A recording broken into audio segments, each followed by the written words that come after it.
Hey, good morning, Grace. Good morning, everybody. How you doing today? So good to see you. That's right. Hey, if you're happy to be here, you're glad to be at church today, put your hands together on this Mother's Day. We've honored moms and beautiful song talking about the power of our moms. And I just want to, before I jump into the rest of what we have for you today, I want to give you some resources. One of the things that's important to us is that we're just helping resource you in your walk with God and just in your practical everyday life. So there's three of them today I want to point out to you. One is, Miss Andrea is going to be joining me for the message. We're going to be doing this together today, which I'm so excited that she's here. And I want you to know that she has a podcast called Get Up and Go with Andrea Booth. That's up on the screen there. And if you want to take a picture of that with your phone, it'll take you to it. It's 15 minutes long, 20 minutes long, a little bit of encouragement in your walk with God. And it comes out once a month. And so if you'd like to take advantage of that, do that and be part of Get Up and Go. And then some other resources here. In our coffee bar today, you can pick up this journal. It's called Roar, a Warrior Mama's Prayer Journal. This is written by April Lemley, who's part of our team here at Grace. And so you can pick this up. Great opportunity to help you pray for your kids and for your family. And then also out in the hallway right out here is going to be a place where you can pick up Paper Conversations.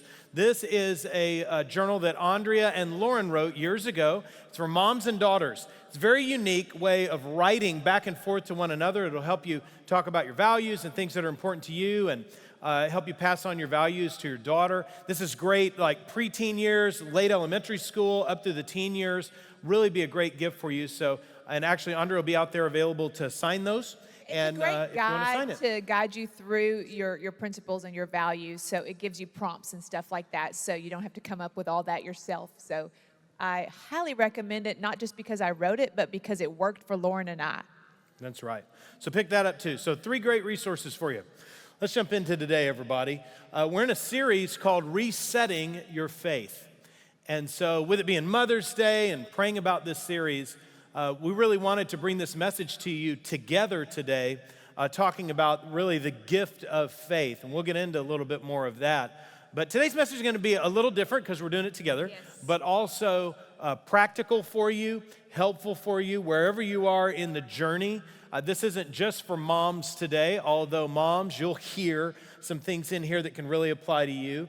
But dads too, families too, and all of us can really learn more about giving the gift of faith when it comes to our journey. So let me set this series up. If you're just joining us today, I'm so glad you're here, and we're talking about resetting your faith. And the whole idea of resetting is something that all of us need to do from time to time.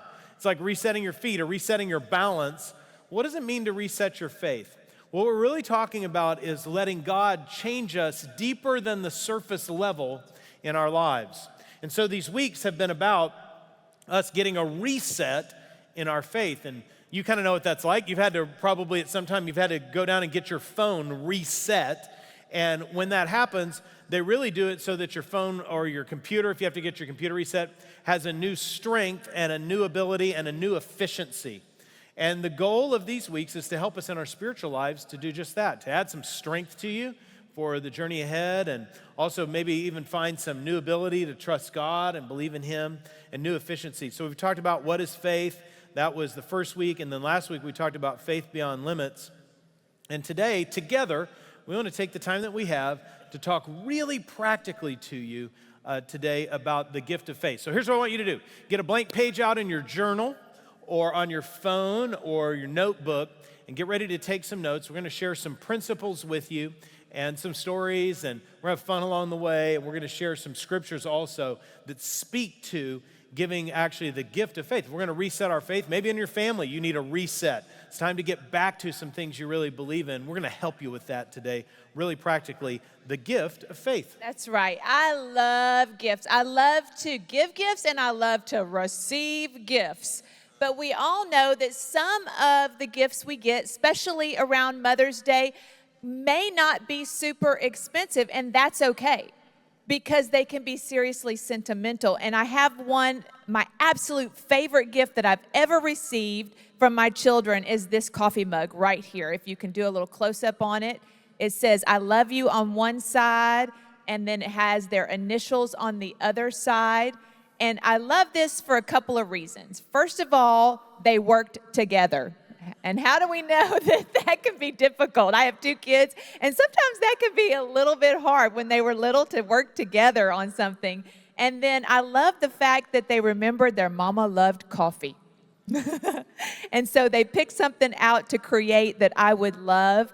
And I actually don't ever drink out of it, not because I'm afraid to, well, I'm afraid to drop it, I'll say that. I don't want that to happen. But it's in the cupboard where I get my coffee cup, and I see it every day. And it reminds me that my kids love me enough to do something special like this. So I just love gifts. And I think that as we talk about that today, the greatest gift we can give to our families is the gift of faith. Yeah. Yeah, and when we do that, faith is something that is a lot of times caught more than it is taught.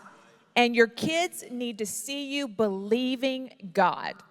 They need to see that through prayer, especially. And you can take their hand, whether they're little or maybe even older, take their shoulder and pray for them over things that are going on in their life. It may be something like, I put a few examples, school. For instance, school is huge to them. Things that are going on at school. They may be small to you, but they're huge to them. Friends. Those are huge to all of us. They're huge to them. They're huge to us. What kind of friends they have, what's going on with their friends.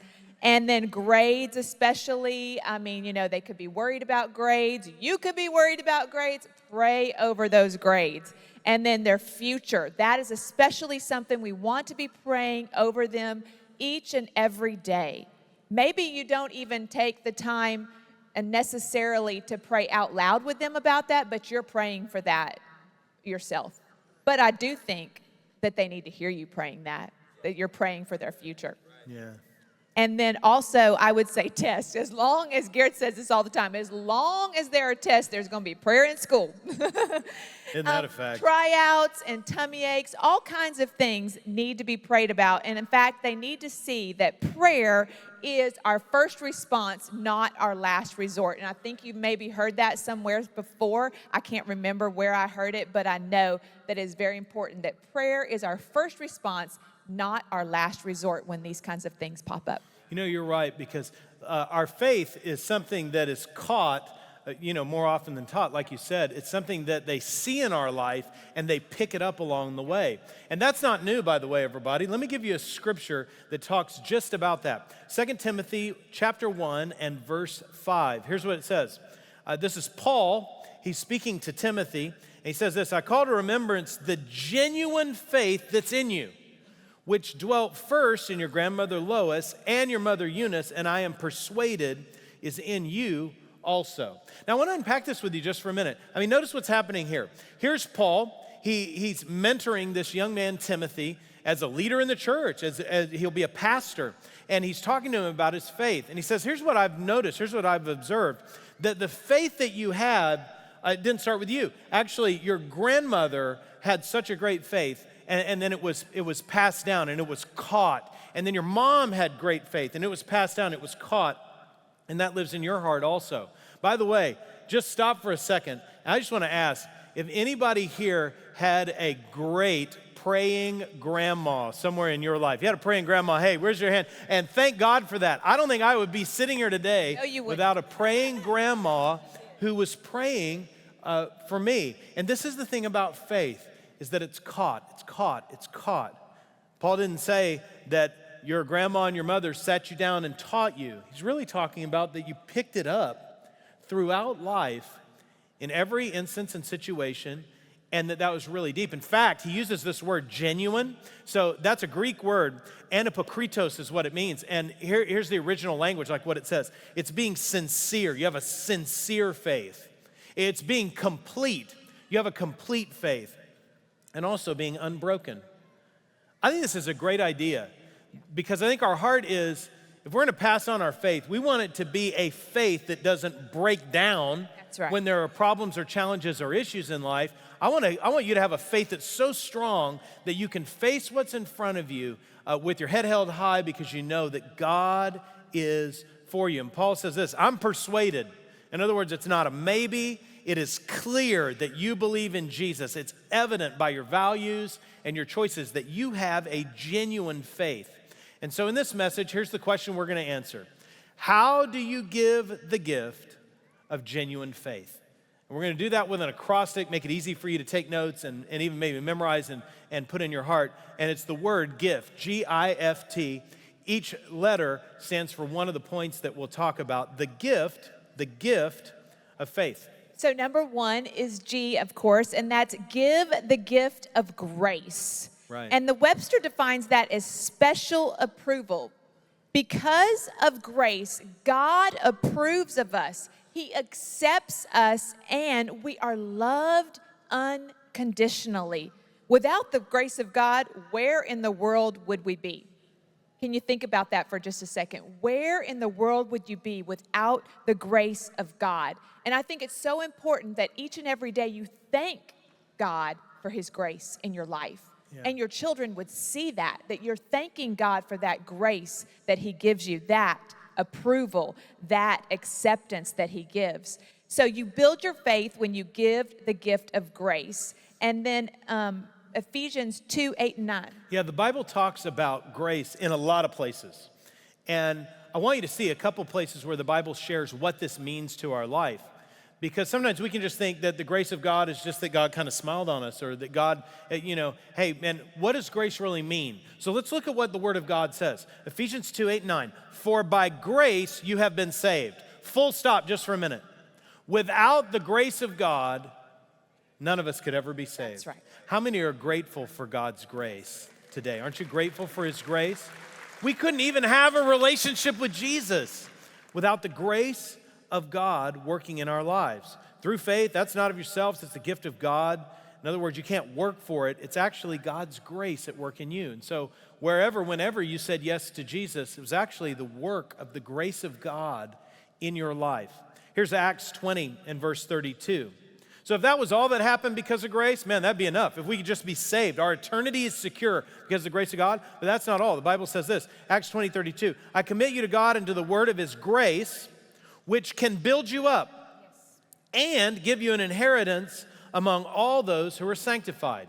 So the Bible goes on to teach us not only are you saved by grace, but the grace of God actually will build you up, strengthen you on the inside, help your character be what it needs to be. That's the grace of God. And it'll give you an inheritance. In other words, it's the grace of God that gives you a future in him that is secured not by the things that you do, but by the grace of God. So we're saved by grace.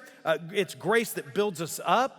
It's grace that gives us an inheritance. And then Romans 12:6 says this, we have different gifts according to the grace given to each of us. So don't miss this, everybody. Our salvation is by grace, but not just that. We're built up by grace, but not just that. We have an inheritance because of the grace of God, but not just that. Literally every gift operating in your life is there because of the grace of God. How many see grace is a huge gift that God puts into our life to make a difference? And it's an environment that we want to have in our families. We need grace. We need the environment of grace to see faith flourish. In fact, here's a great way to say it. Put this in your notes. The seeds of faith grow best in the soil of grace. So here's some ways that you practically can give the gift of grace. You, first of all, need to be intentional about this. It's not just something that comes along. We have to be intentional to look for areas to show the grace, the approval, the acceptance, and the love. So, for instance, maybe a bad grade or not such a great decision that the child made or a broken curfew.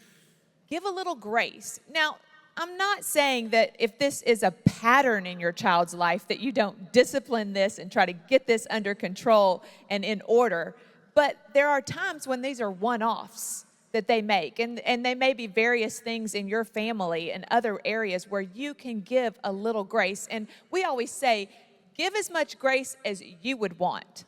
And so I think you can do that for your children. Give them as much grace as you would want, maybe in your job situation or in your family as well.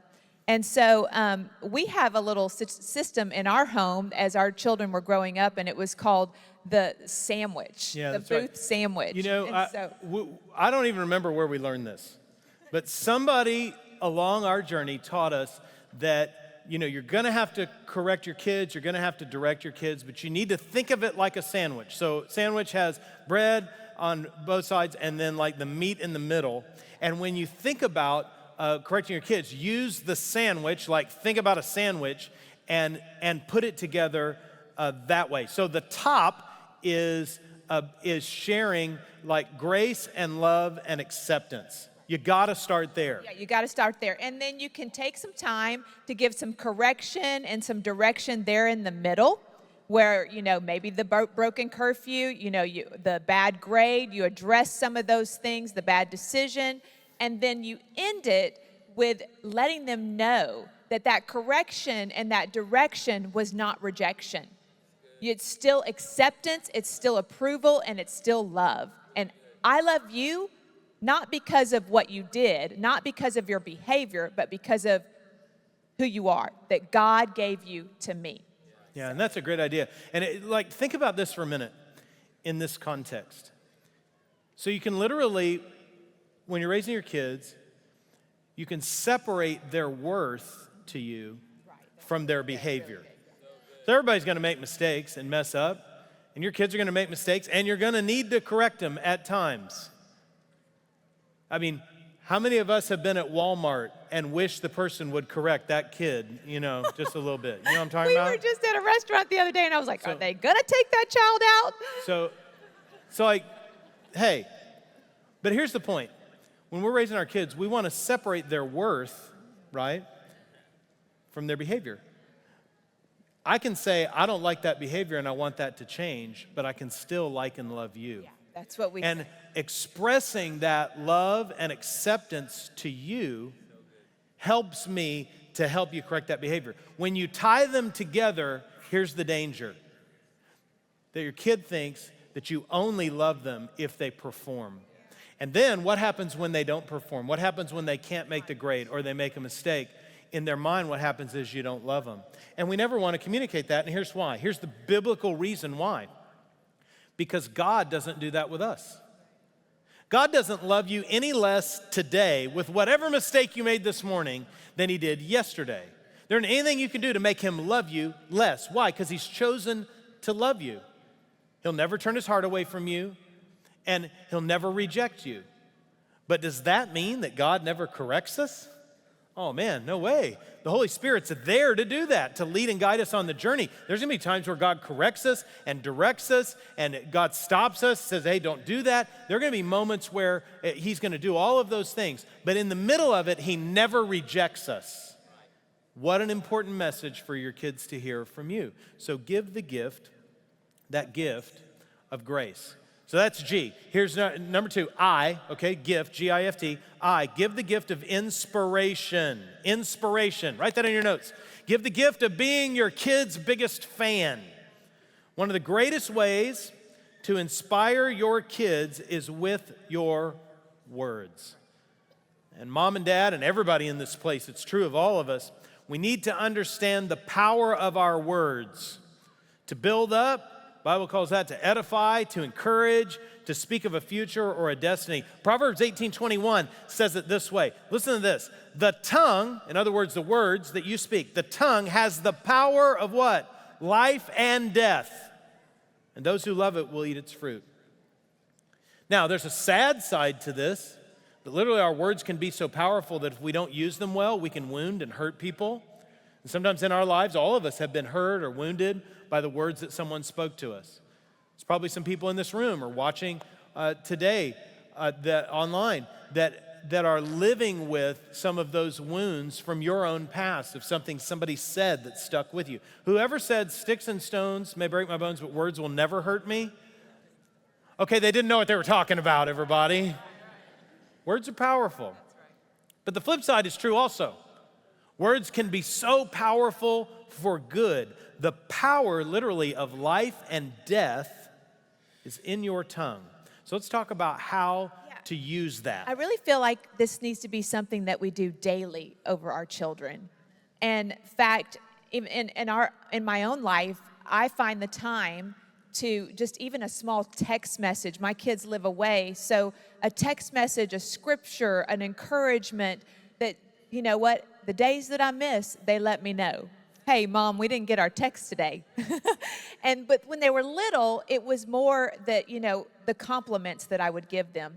And I wrote down 7 compliments that we would use to speak life over our children. And it wasn't just me, obviously, it was you as well. And we learned this along the way through some of our mentors. And that was... Let me say something real quick before you unpack those, because We're not this is really great. perfect, obviously. You maybe grew up in a home that was short on positive things to say, if you have that kind of background. This will really help you, because I think that all of us have the heart to express this. The question is, what are the tools you need to express it? So here's 7 ways. You could take these 7 and keep a list, keep it on your phone, keep it in these notes, go back to it, and be somebody who really begins to speak life over your kids. So tell us the 7 ways. So I put down, compliment their character. Yeah. For instance, like honesty, compassion for others that you may see, conscientiousness, flexibility, some of those things that you see in your children, you know what they are. Compliment them. When you think of them, say them to them. Compliment their obedience and respect. So important. If you want to see that happening, compliment it when it happens. Yeah. And so compliment them for just being part of the family. This is an easy one. Hey, I'm just so glad that God put you in this family, that you're our child, that you're right here, right now in this family growing up. So that's an easy one right there. Compliment contributions to the family. They have gifts, they have talents, and they have opportunities to use them in the family and outside of the family. Compliment that. And even compliment, just emptying the dishwasher. My goodness. Hey, you emptied the dishwasher. Yeah. They may have not done it perfectly, but hey, they did it. And so compliment the quality of their work. Maybe they did put all the dishes in the right spot. Or maybe in their gifts and their talents, they did a really good job of whatever that may be that God has given them to do creatively, maybe at school with an artwork project or something like that. Compliment their work, the quality of it. Compliment their efforts, even when the results aren't the best. And I have a little example of this when Austin was little. And it was time to learn to take out the trash. He would take the trash out of the can and then drag it down the driveway, or drag it out of the house and down the driveway. And guess what was behind it? Just a little bit of trail of all the trash down to the curb. But you know what? I had to compliment the effort, the fact that the child got up and did the job that he was supposed to do. And then later, I said, you know what? We're going to double bag that trash. We're going to put that trash in the can and we're going to take it to the curb. But compliment the effort first, and then maybe in a few days before the next trash day, you take the time to do that. I'm just giving you a small example there. You would probably have others. Compliment their choices, especially when it's tough, but they're right. And this is a season that Garrett and I are in right now. We have 2 grown adult children who have just moved away from home. Well, actually, our daughter, who is about to be 25, moved to Austin in January and took a new job at a church. And wow, that was tough to let her go. But it was God speaking to her. We had to compliment the fact that God had spoken to her and that she was doing what God had told her to do. And then our son, who is in Alabama at college, decided this summer to stay in Alabama and intern. What? You're not coming home for college? I don't think that's God talking to you, is what I thought. But the truth of the matter, it was, and he stood by it. So I had to compliment that in his life. Hey, you know what? I'm taking a step back as mom here and saying, you know what? That was mom talking, saying that wasn't God's will. You heard God's voice. You step into that. God's going to make a way where there seems to be no way, and you're going to be able to do what God has called you to do. So I would say that compliment those choices even when it's tough, but it's the right choice. Yeah, God did speak to both of them about these moves, and Austin is right in God's will. And what's interesting about that is right after Andrea came to peace that it was God that he was supposed to say, God also spoke to her that we're supposed to vacation in Alabama all summer long. And Austin, you know what I mean? And Austin to see them. So Yeah, that we'll was be also going back and forth to that Austin was and Alabama also God. for sure. Yeah. Yeah. So you All right. build the gift of faith when you give the gift of inspiration. So inspiration. We're talking about your words, using them for good, speaking words of life, choosing the right things to say. And I was thinking about that in this way, and this will help kind of give you an illustration. There is a difference between a fan and a critic. A fan and a critic. All through our kids' lives, they played different kinds of sports, and Lauren most prominently played volleyball, and Austin played basketball, and he also played football. And so we were at a lot of sports events through those high school years. And Andrea was a super fan at those events. We were up in the bleachers. At my bleacher seat. Listen, everybody knew when Andrea was there.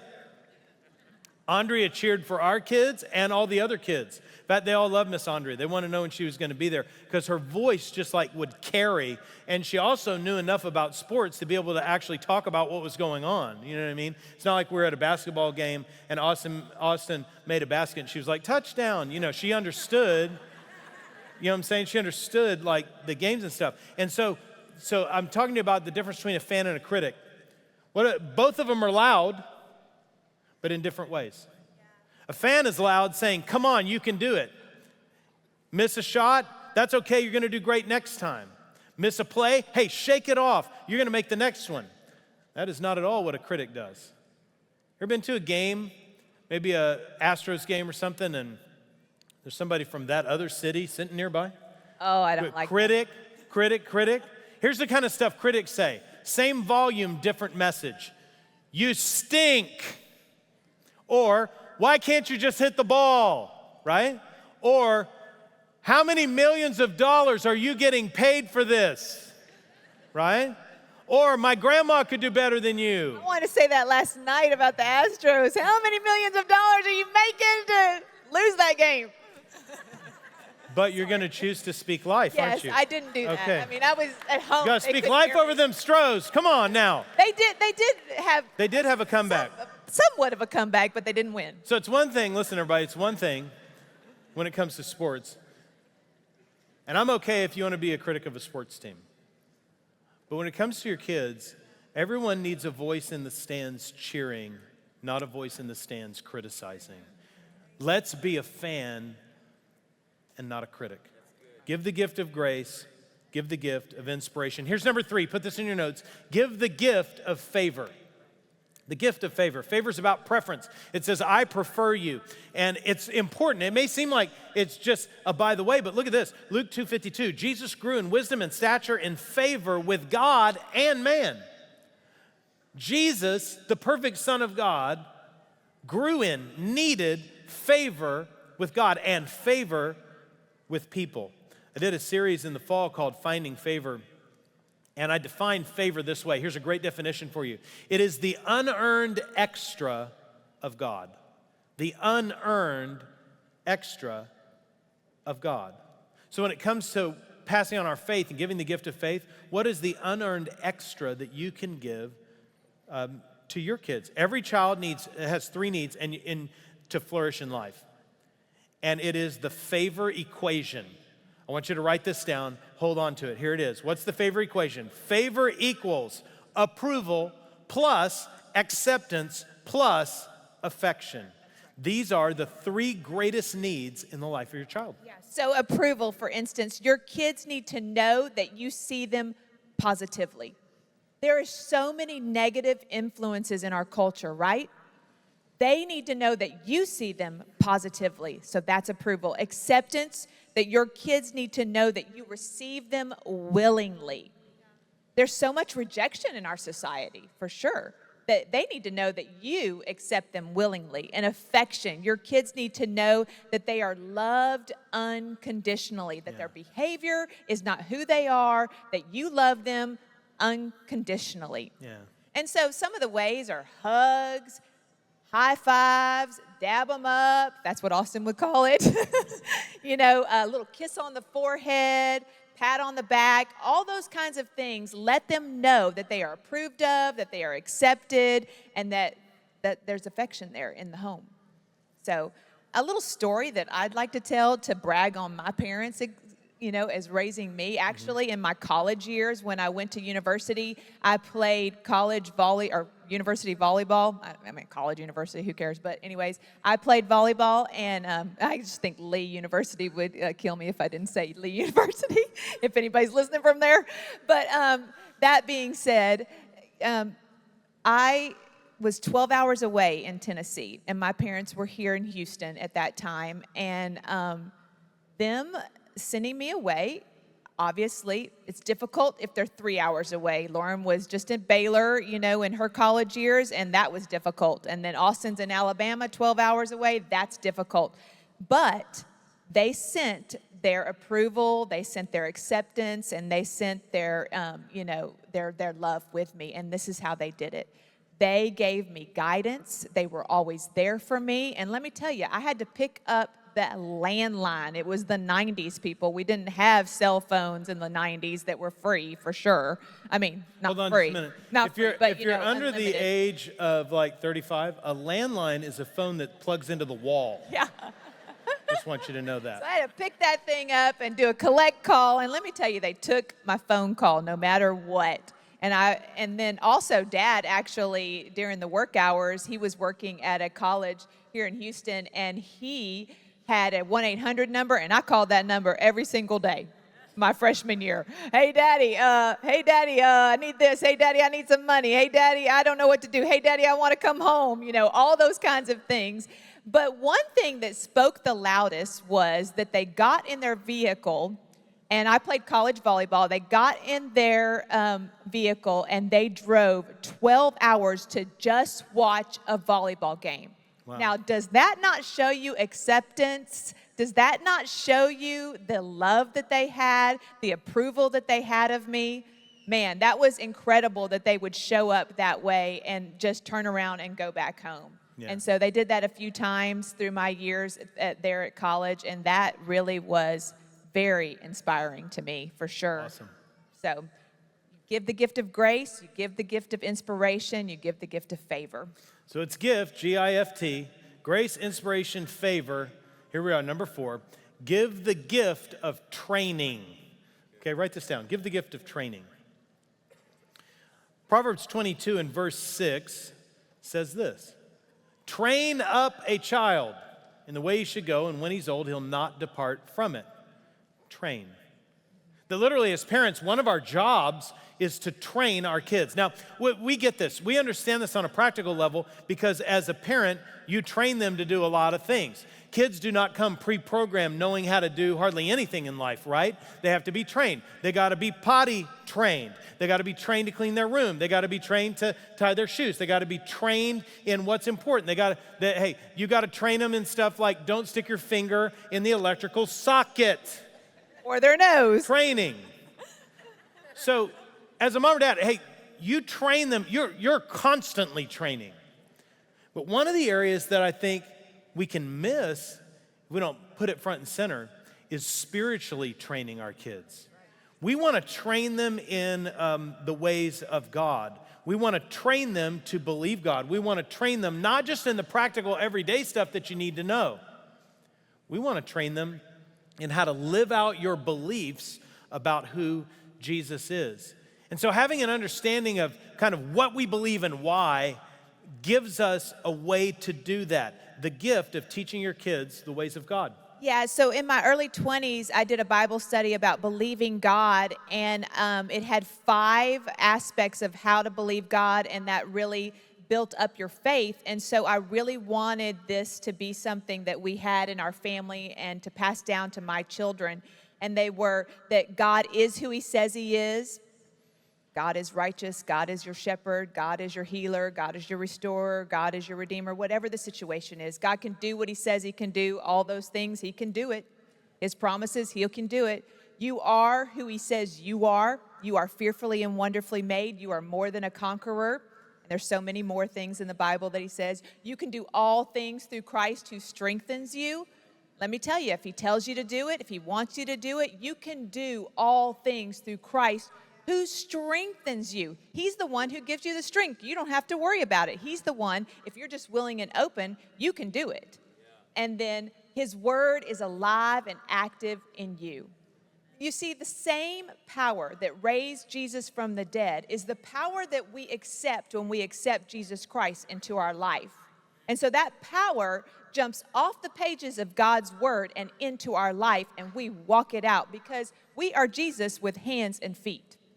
So those are the 5 things that we try to incorporate in our believing God and having faith and training our children. Yeah, we want to train them to learn to live a spiritual life with God.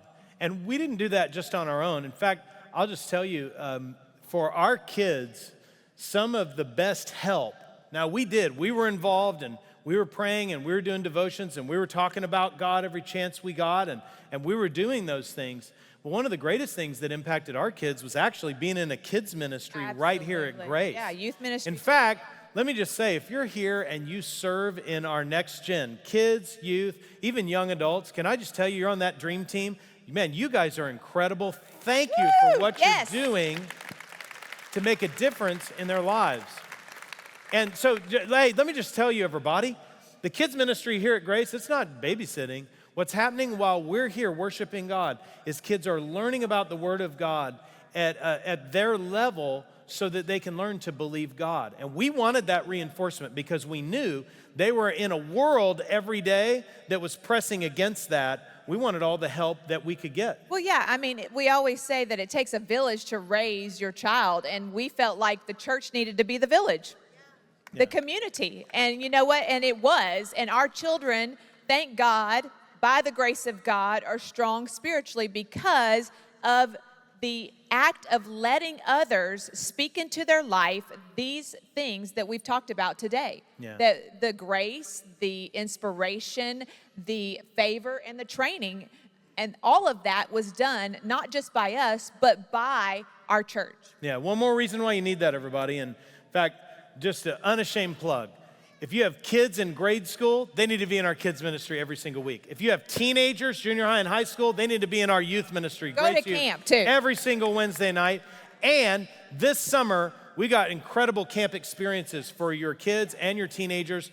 Put them in there because it's going to make a difference in their life. Because here's what we found. Many times, a volunteer dream teamer in the youth ministry can say the same thing that you say, but your kid hears it differently. They'll come home and go, wow, okay, let me tell you about the most amazing thing that I heard about God. And it's the same thing you've been saying, but it hits different because it came from somebody like that. Listen, we need all the reinforcement that we can get because our goal is to raise champions of the faith, right?